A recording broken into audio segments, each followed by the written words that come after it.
Dhuroja mëkatet e tua Perëndis. Shën Jeronimi, kur jetonte në Palestinë dhe punonte në shpellën e Betlehemit, atje ku u lind Zoti, disa ditë para se të vinte festa e Krishtlindjes, pati një vizion të mrekullueshëm të lindjes së Zotit. Jesu Krishti u shfaq si një fëmijë dhe e pyeti: Jeronim, nëse dikush do të shfaqej nga ana ime e do të kërkonte diçka si dhuratë për Krishtlindje, çfarë do të më jepje? Virtytet dhe lutjet e mia, ju përgjigj Shën Jeronimi. Mirë, por çfarë tjetër? Zemrën, shpirtin, gjithë qenien time, shtoi shenjti. E pranoi dhe këtë gjithashtu, por dëshiroj edhe diçka tjetër nga ana jote. Por çfarë të jap tjetër, Zot? I tha asketi. Më jep mëkatet e tua, i tha Zoti. Shën Jeronimi filloi të tharas me zemër të thyer dhe kërkoi me lot: Përse ke nevojë për mëkatet e mia, Zot? Që ti marrë mbi veten time, tha Zoti.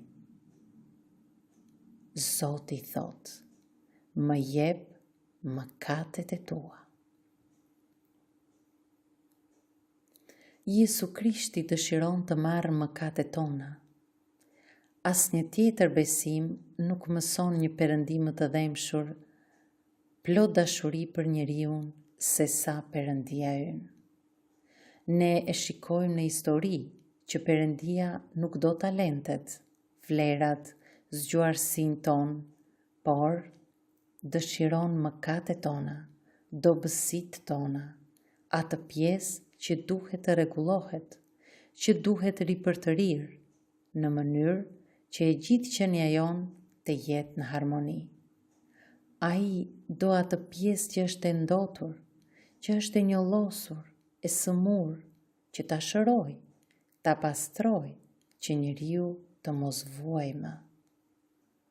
Kush nga njerëzit tanë të afërt do të kërkonte një gjë të tillë, ndërkohë që sa mësojnë një dobësi tonën largohen? Por ky është shembulli i dhënës që la Krishti tek njerëzit, që edhe ne të bëjmë të njëjtën gjë.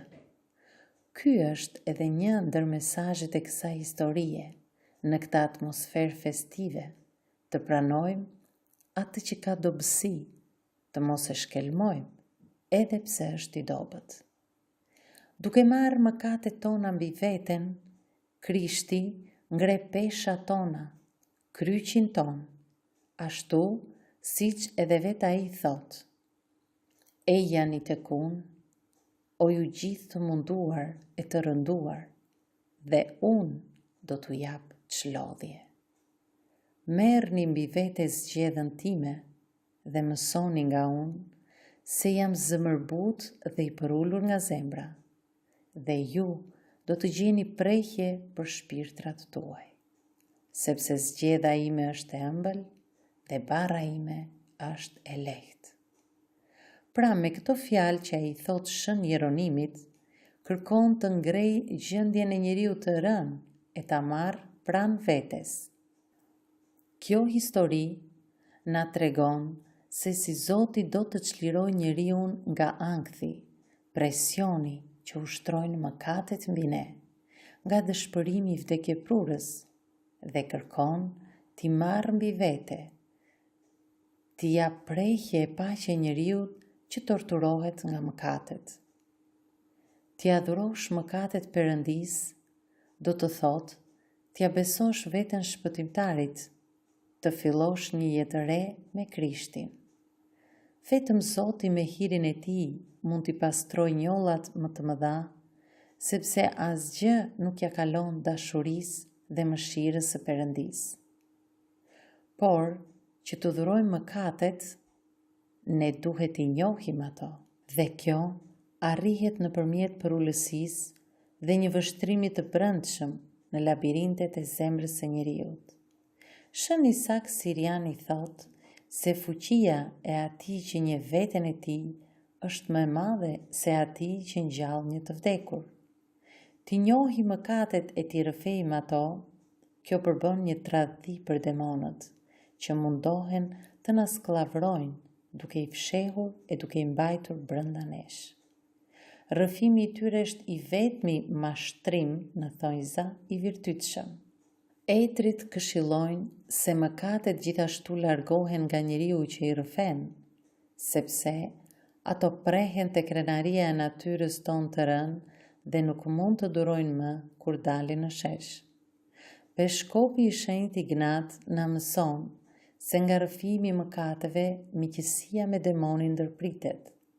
Shën Vasili i Madh thekson: ai që rrëfen mëkatin nuk është ai që thot mëkatova dhe më pas vazhdon ta bëj përsëri atë, por ai që sipas fjalëve të psaltirit e njohu mëkatin dhe e urreu atë. Ti lësh mëkatet e tua te personi i Krishtit, do të thotë se tash më kërkon që këto ti shkëputësh nga vetja, ti urresh, ti flakësh. Urrejtja mëkatit është provë një pendimi të sinqert dhe vendim i njeriut për të ndjekur një udhë të virtytshme. Ti adhurosh mëkatet e tua Krishtit foshnjë, do të thotë të bëhesh edhe ti foshnjë bashkë me të e të rifillosh një jetë të re. Ti adhurosh mëkatet e tua Krishtit, do të thotë ta ftosh të bëhet strategu, luftëtari yt kryesor në betejën që bën. Ndodh edhe diçka tjetër kur ne i adhurojmë mëkatet tona Zotit.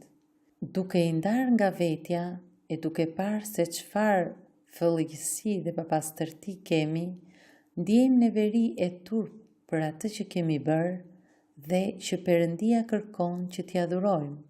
Dhe nga kjo vjen ndjenja e pendimit dhe Shën Isak Siriani thot se Perëndia e pranon në dhimbjen e pendimit ton si një blat pendimi. Shpesh e njohi mëkatin, e kemi të vështirë për ta pranuar, na vjen turp dhe përsëri nuk bëjmë përpjekje për t'u larguar prej tij, por ende qëndrojmë me të. Dhe me të vërtetë, njeriu nga natyra e tij e rënë do të mëkatojë, të mos ndihet keq se mëkatoj, por të ngrihet e të mos qëndrojë më atje. Le ta ilustroj me një histori. Një ditë, kur Sokrati shëtiste në një rrugë të Athinës, pa një nga studentët e tij të dilte nga një shtëpi e një gruaje të përdalë. Djaloshi u mbulua me turp kur pa mësuesin e tij ta shikonte, por u largua shpejt për t'u fshehur. Djalosh, i tha Sokrati, nuk është turp të dalësh nga kjo shtëpi. Turp është të qëndrosh atje. Kështu, Krishti na fton të mos kemi turp të zbulojmë mëkatet në rrëfim, por të kemi turp kur i mbajmë ato brenda të fshehura. Shën Vasili i Madh thekson se mëkati i fshehur me vedije e helmon fatalisht shpirtin e mëkatarit. Si mund të shërohet një sëmundje nëse ja fshehi mjekut?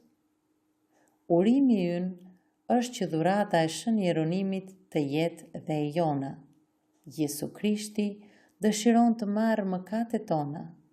Le t'i japim ato në misterin e rrëfimit dhe ai do të na falë.